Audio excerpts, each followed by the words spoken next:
Something like the shape, yeah. The thing, the earth, the round earth. You look at it, but you do not concentrate on its characteristic, the hardness or softness, and you do not look at the color, or you do not take care of the color, but just what is called earth by people.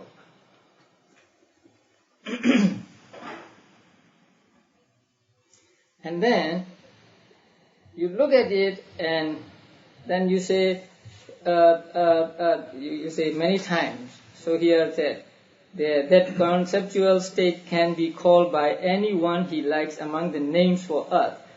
You know, there are many words for the earth. There are synonyms, so you can use any synonym for the earth.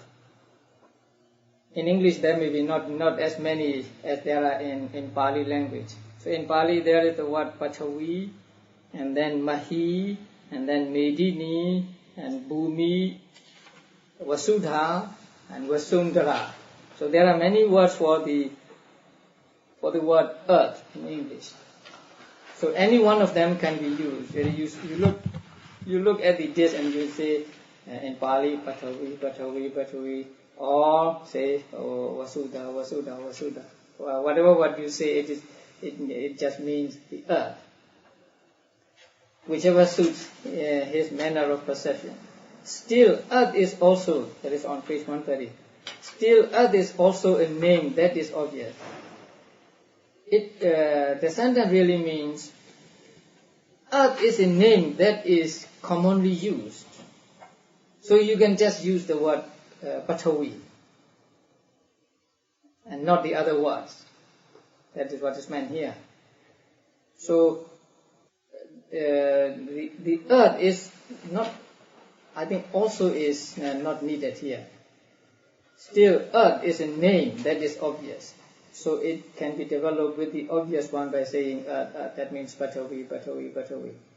And then you look at it, open your eyes and say Pachavi, I mean earth, earth, earth. And then you close your eyes and try to memorize it. And then you open the eyes again and then close your eyes. And so in this way, you practice meditation. You try to memorize this image, the sign or image of the earth, until you get it in your mind, until you can see it in your mind without looking at it.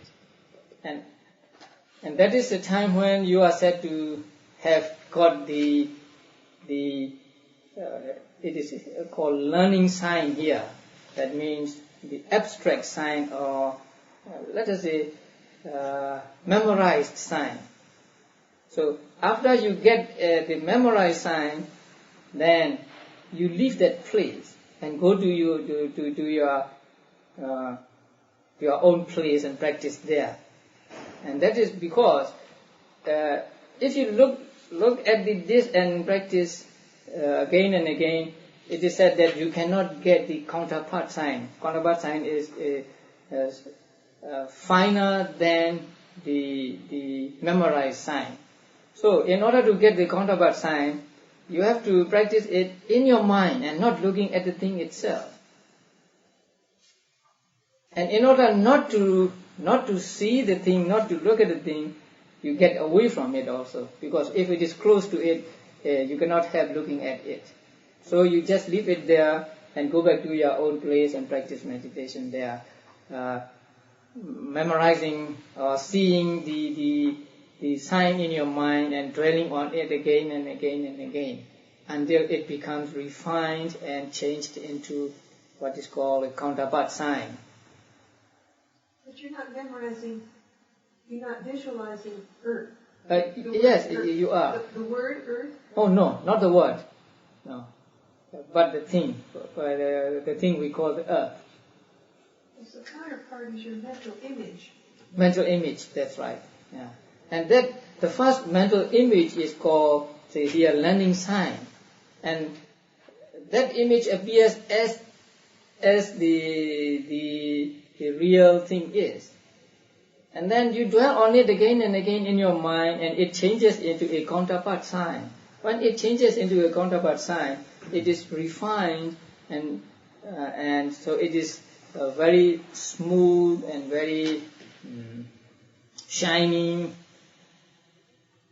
And during the memorized sign, whatever faults there are on the disc also appear in your mind. But when you reach the counterpart stage of counterpart sign, these defects or the faults of the Gatina disappear, and it becomes just like a polished mirror. Then you dwell on it again and again until you reach first the access concentration and then jhana concentration. You know, there are two kinds of concentration, access concentration and absorption concentration. So access concentration is the one you get before you reach the stage of jhana. So they are described in paragraph 32, 33 and so on. So there are two kinds of concentration, access concentration and absorption concentration.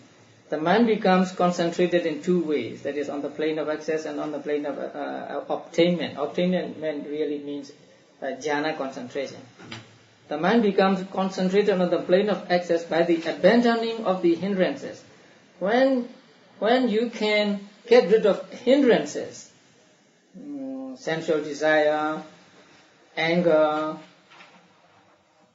sloth and torpor, agitation and remorse and doubt. These are the 5 hindrances.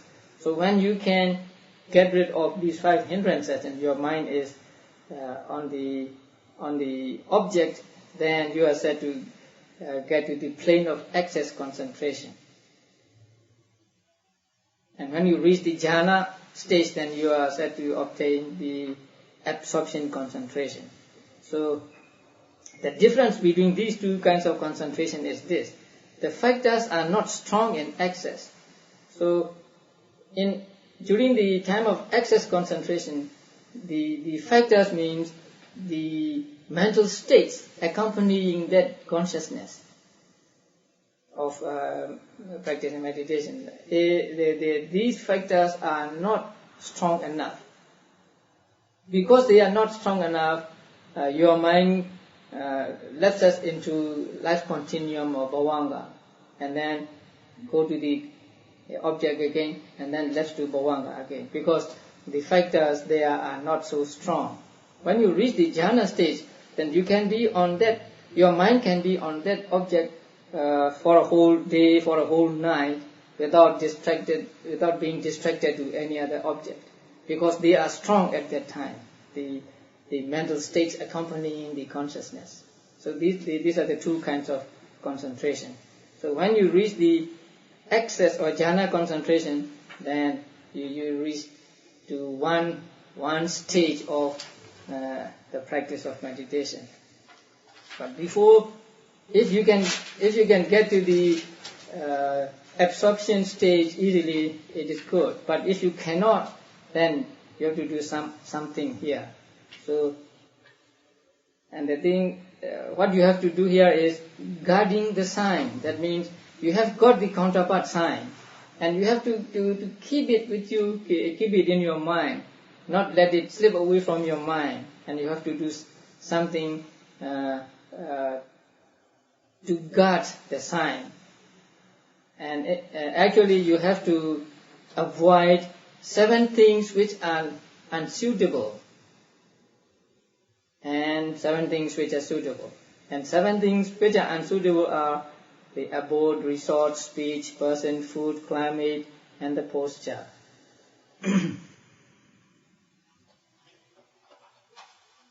If living in a place you practice meditation and you lose the sign, then it is not a good place for you, it is not suitable for you. So something like that with the others too. Resort really means a village where monks go for alms. So that is called a resort. So it should not be too far, And here also on page 133, paragraph 37, there is the word Kosa, kosa, 1 kosa and a half. 1 kosa is about 2 miles. So 1 kosa and a half means about 3 miles. And then speech means talking. So if you talk too much and if you talk nonsense, then you will lose what you have got, the counterpart sign. So you have to be restraining in your talks. And then person, one not given to aimless talk, who has the special qualities of virtue, etc. by acquaintanceship with whom the unconcentrated mind becomes concentrated, or the concentrated mind more so is suitable. One who is much concerned with his body, pays too much attention to his body, and who is addicted to aimless talk is unsuitable. So such persons are unsuitable persons, so you have to avoid them.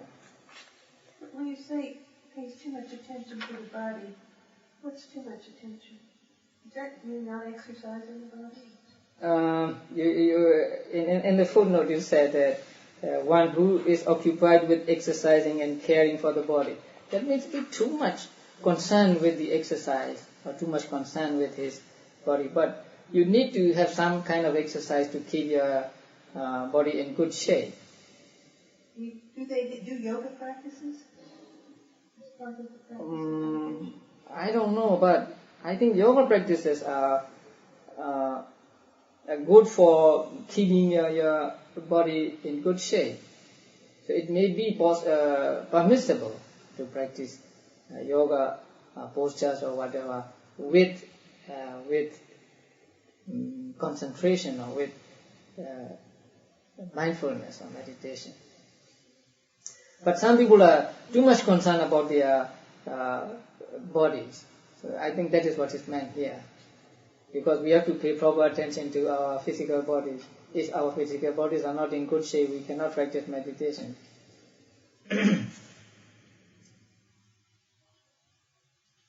So such persons are to be avoided, because even the attainment, even the jhanas can disappear if you associate with such persons who talk aimlessly and who pay too much attention to the bodies and so on. And then food. So for some sweet food is suitable, and for others sour food is suitable, and so on. So you need to get suitable food to keep the counterpart signs from disappearing from you. And climate, a good climate suits, a cool climate suits one, a warm climate another.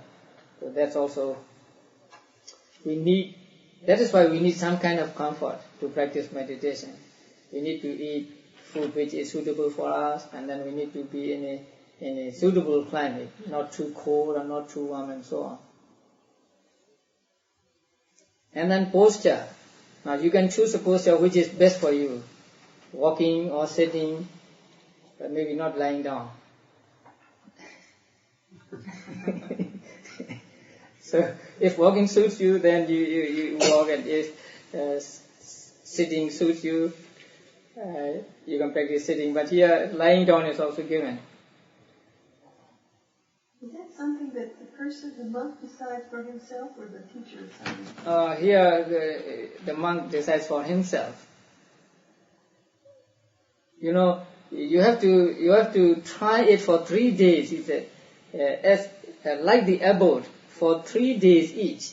So try walking 3 days, sitting 3 days, and so on, and then decide which is best for you, and then you do that. So if after avoiding the 7 which are not suitable and taking which are suitable, and you cannot get jhana or absorption, then you have to go through these 10 skills in absorption. And the first one is making the basis clean. Actually, this is keeping your body clean and also keeping the place clean. So internal cleanliness and external cleanliness. So meditation room needs to be clean and neat, and also our body should be clean. That is why a few pages before it said that you take bath and then you practice meditation. I think it is also important, keeping the bases clean. So when our bodies are clean, then we have more chance to get concentration. And so also when the place is clean and neat and not too crowded with many things, then it's conducive to meditation or concentration. So making the bases clean. And number 2 is maintaining balanced faculties. It is very important. Now, when we practice meditation, there are said to be five faculties or 5 working factors, and they are faith or confidence, effort, mindfulness, concentration, and understanding. These are the 5 faculties. So these 5 faculties should be balanced so that we get good concentration, or we get the absorption or jhana, and also if we practice vipassana, the realization of truth. So there must be balancing of these faculties. If any one of these faculties is in excess, then the others cannot do their functions well. So they must be functioning well when they are working together. So one must not exceed another. And especially,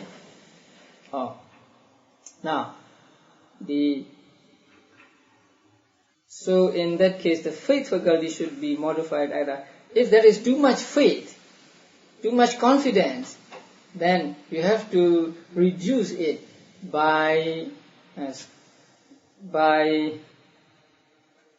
reviewing the individual essence of the state. That means if you have too much faith on the Buddha, or if you have too much faith on your teacher, then you have to review the Buddha or the teacher, the impermanence of this. See, they are not permanent, and they will go away one day, and so you get less attachment or less devotion to them. Because if there is too much devotion, then you cannot practice meditation. And if there is too much energy, you cannot practice meditation either. And so there are 2 stories given here. One is of Elder Wakali and the other is of Elder Sona. Elder Wakali is the one who had too much faith in the Buddha, who was too devoted to the Buddha that he did not practice meditation. So Buddha had to shake him up. And Buddha dismissed him, don't come to me or something like that. What is the good of looking at my putrid body or something like that? And the Buddha dismissed him. So he was so sorry that he decided to kill himself by jumping off a cliff. So when he was about to jump, Buddha sent his rays and then preached to him. And so that is the story of Wakali. So I brought the story of Wakali here in case you don't have this book at the library. I don't know. This is Buddhist legends. I think we do. Oh, very good. I'll put it on reserve. Buddhist legends? Yes. And the other story is about Elder Sona, who made too much effort and so could not achieve anything in the beginning. He was a son of a very rich man, and it is said that he was very soft in his body, and so he's very delicate, and so delicate that the hairs grow on his palms and soles of his feet, it is said. So when he became a monk, he said, I must make much effort in order to achieve attainment. And so he walked up and down during the night, and he couldn't, and he was he put too much effort walking up and down, that he couldn't get any concentration, and there were blisters on his soles. And so after practicing for some time, he decided to leave the aura and go back to lay life. So Buddha knew this, and Buddha went to him and talked to him with the simile of a harp or something. If the strings are too tight, you cannot get good sound, and if they are too loose, you cannot get good sound, and so on. So this can be found in the Book of Discipline and Gradual Sayings. I'll give you the page number. Please write them down if you want to read the story in full. Book of Discipline, Part 4, Volume 4, page 236 and following. And Gradual Sayings, Volume 3, page 266 and following. 266? Yes. Book of Discipline, 4th volume, 236. So, when one is too strong, the others cannot perform their respective functions, not several, respective functions. They have their respective functions. The faith has one function, and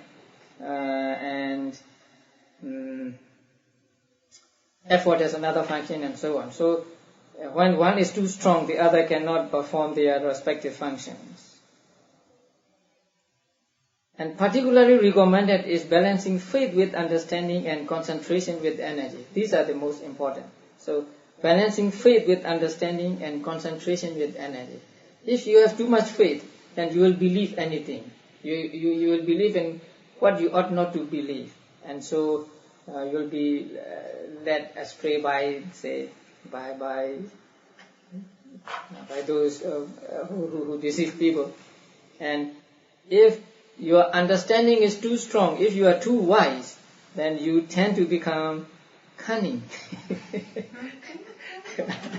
or maybe tricky. So these two have to be balanced. Not too much faith and not too much understanding or wisdom.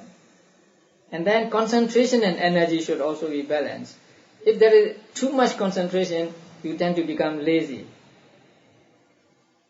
And if there is too much energy, you tend to become agitated. And in both ways, you lose concentration. Now, paragraph 48, that is important. Because first, the author said that there should be balance of faculties. And then, particularly recommended is the balancing of faith with understanding and concentration with energy. Now he is going to give another explanation, different from the above paragraphs. So here, the translation is little not what it should be. So the paragraph 48 says differently from what has been said above. So what has been said above is that faith should be balanced with understanding and concentration should be balanced with energy. But here it is said that for a person who is practicing samatha meditation, faith, even strong, is suitable or permissible. So if faith is stronger than other factors, it is still good, permissible. Because by faith, he will make effort and get what he wants. That is, get concentration and absorption or jhana. And then, with regard to concentration and understanding, now, not concentration and energy, here concentration and understanding. For one, practicing samatha meditation, concentration can be stronger. when you are practicing samatha meditation, then concentration stronger is permissible, stronger is good. Because by the strong concentration, you will get to absorption, you will get to the jhana stage. And for one working on insight, that is practicing vipassana meditation, understanding stronger is permissible. Or understanding should be stronger, could be stronger. Because with that understanding or penetrative knowledge, he will reach the penetration of characteristics, that means the impermanence, suffering and soullessness. So, for one who is practicing samatha meditation, is stronger concentration is permissible, and for one who is practicing vipassana meditation, stronger understanding is permissible. But with the balancing of the two, he reaches absorption as well. We can ask, what if they are balanced? It's okay. When they are balanced, he can get absorption as well. He can get jhana concentration, jhana absorption. Now, when you practice meditation and you are trying to get jhana, then there can be stronger concentration. It's okay. But when you practice meditation to get to the supramundane attainment, then the balancing of the faculties is a must. So this is what is meant in this paragraph. So the translation here is not quite like that. So it is different from what has been said above. Above it is said that the faculties should be balanced. But in this paragraph it says, even though they are not balanced, not perfectly balanced, it's still okay. Then what about mindfulness? Mindfulness is needed everywhere. Mindfulness is like a seasoning of salt in all dishes. So there is no instance where mindfulness is in excess. So mindfulness is always needed. The concentration used in 48 and 47 is shamatha. It's not jhana or samadhi. Concentration in 47 is samadhi. In 47 is samadhi. Yeah. But in 48 it's shamatha. One working on concentration means one practicing samatha meditation. Okay. For him, samadhi can be stronger than panya, something like that. What do you mean by samadhi? Concentration. Samadhi, jhana, and shamatha can be translated as concentration in different contexts. Yes. And they're all slightly different. What do you mean by samadhi? As contrasted with shamatha? I was trying to see which the translation was using. By using concentration. What is the difference? In Pali, samatha and samadhi can be synonymous. It is a concentration of mind, or samatha is translated as tranquility, but samatha and samadhi can be synonymous. But samadhi is maybe wider than samatha, because in vipassana also we need samadhi. So samadhi is the ability of the mind to be stuck to the object, to be on the object. That's samadhi. Yeah. And samatha is defined as the stilling of hindrances, or getting rid of hindrances, something like that. But they are used anonymously in some contexts, samatha and samadhi. And concentration here sometimes means samatha, and sometimes it really means samadhi. And samatha has a fixed object, and samadhi can have either a fixed or a variable object. That's right, yes. Because samadhi in vipassana meditation doesn't have fixed object. Although if you can be on a fixed object, it is better. But since when you practice vipassana meditation, you have to be mindful of everything that becomes prominent at the present moment, then the object cannot be fixed. And jhana with these definitions is a particularly developed kind of shamatha concentration. Yes, yeah. Jhana is in the realm of samatha meditation.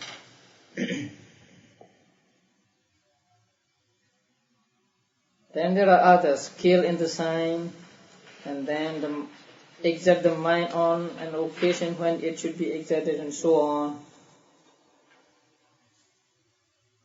Now, on our way, we talk about the book called the Way of Mindfulness. Yeah. Now, for some details with regard to some paragraphs, I would like to refer to that book. So, for details on the paragraph 54, you may read that book, The Way of Mindfulness by Somathera, S-O-M-A. So, I'll give you a page number also, 175 of that book. I'll keep these books on reserve downstairs. So Do we have that book? I think we do, but I don't double check. I'm pretty sure we do. And then for paragraph 55 also, then that book, page 181, and so on. And in that paragraph, 1, 2, 3, 4th line, the mundane and supramundane distinctions. Mundane distinctions means attainment of jhana. And supramundane distinction means attainment of enlightenment. The distinction here means jhanas and enlightenment. And then for paragraph 56, you may read that book, Way of Mindfulness, page 185.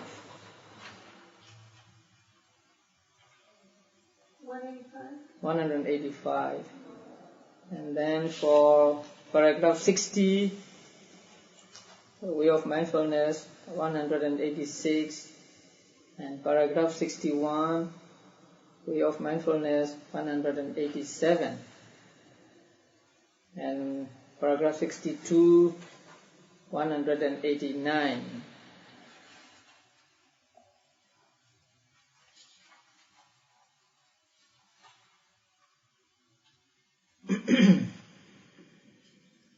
So here I describe how to exert the mind on occasions and how to restrain or how to suppress the mind on occasions. And so if a person cannot get absorption just by avoiding the 7 that are unsuitable, then he should do these 10 things. Skill in absorption. Skill in absorption means skill in getting or reaching absorption. So these 10 things he should do, and even at that stage, he after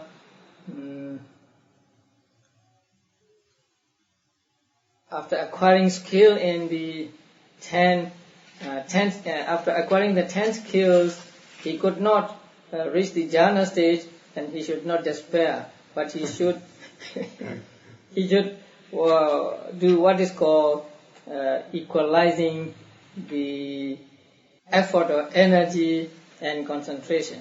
So the verses just mean that. Let me see where. Here, no matter how small at all, a man wise in temperament notices how his mind can climb. Energy and serenity, always he couples each to each. So he should balance these two. And then the commentator gives 5 similes. In this edition, the word is 4, not 5, but it should be 5. I think you have 5 there on page 141. It is corrected in the other edition. But in that book, you have 4 and not 5. 4? Yeah. Oh, but it should be 5. You can just... What? Yes, but the 5 is correct. Because if you read them, then you get 5 similes there. So the first is the bee, getting a pollen, and the second is the medical student practicing surgery on a lotus leaf, and the third is taking the spider's thread or spider's web, and the fourth is what? The ship, the skipper, yes. And the fifth is oil tube. So there are 5 similes given here. And also, at the beginning of the first simile, when a too clever bee, now, there is a variant reading, which means just not clever. So we can take any. Even if you take too clever, it doesn't hurt the meaning. So when a too clever bee, or just when a not clever bee, the same with the other similes. So it gives these 5 similes, and these 5 similes are just to teach us that we must not be too eager or too lax in our efforts.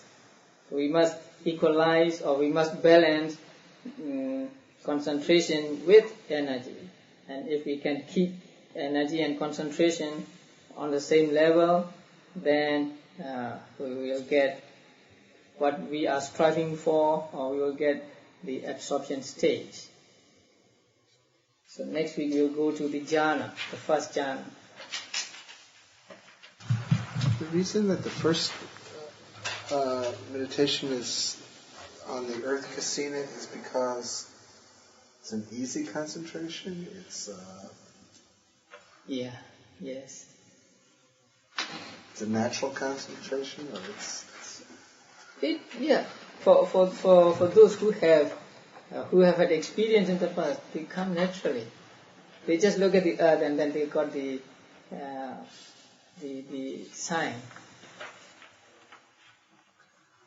And with other types of kasinas, sometimes you just look at a pond or water and then you get the sign. So it is like natural. Is there some usual length of time to develop absorption using earth kasina? Is there great variation? There may be variation between one individual and another. It depends on how he practices and also how much past experience he had. And are there pictures of kasinas so we could see a typical kasina object? I have a Kala kasina. I can bring it next time or next week. Because Kala kasina is easier to make than earth kasina. Yeah. So you find a board and then paint it blue, yellow, red or white.